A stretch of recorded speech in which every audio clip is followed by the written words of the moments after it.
So I'm flipping through the channels of sports talk, and we got a few radio stations locally in the area. Okay, sports wise, one bigger than the next. And I'm listening to the 4 o'clock show, Beyond 504 as this video is recorded. And we're hearing about Owen Power. We're hearing about Matthias Samuelsson. We're hearing about Ryan Johnson. We're hearing about Eric Portillo. We're hearing about all of these young prospects that the Buffalo Sabres have within the organization that are leaving Sabres fans very excited. And yet a particular tandem of hosts on this sports radio station, won't name any names, discussed how the Sabres should entertain trading Rasmus Dahlin, former first overall draft choice in 2018. In case you haven't looked at a calendar lately, it is 2021.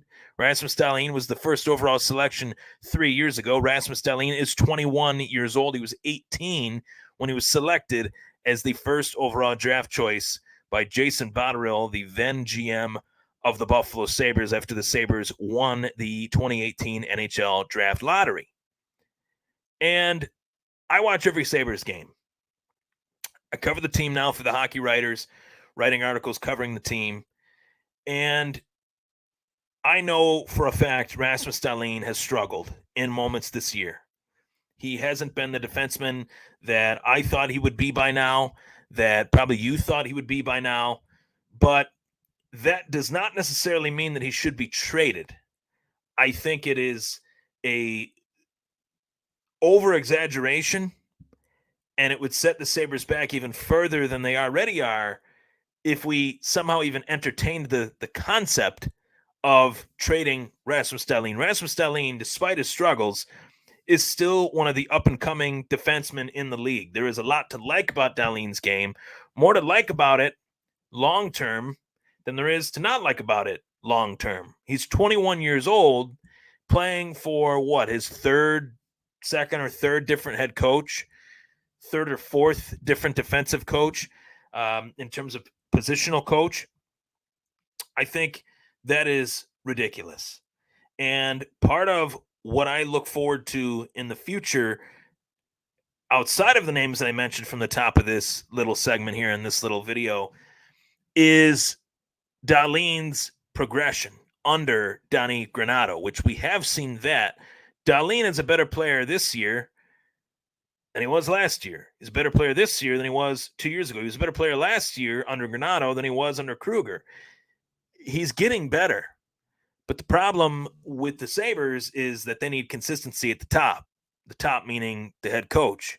Without that consistency, Dahlin will struggle. Any player would struggle without the consistency of a head coach, positional coach, changing systems constantly. Dahlin's brain is probably scrambled from all the different thought process of a system, doing this, doing that, instead of doing this or doing that. Dahlin is a far better player than what he's given credit for. I understand that he struggled, but for a local radio show, especially one that is the biggest local radio show, to call out Rasmus Dahlin, it's silly. Very silly. I think it's a stupid take, and I rarely say that. Okay, I rarely say that the S word, stupid take. But how would trading Rasmus Dahlin make the Sabres better? I don't really understand that. I can't comprehend that thought process. The Sabres have a lot of young talent, and at the top of that list is Rasmus Dahlin.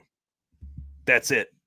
Wouldn't trade him. He's under contract with us. We just re-signed him 6 years per year for 3 years. Why would we trade someone or entertain the thought of trading someone that we just re-signed?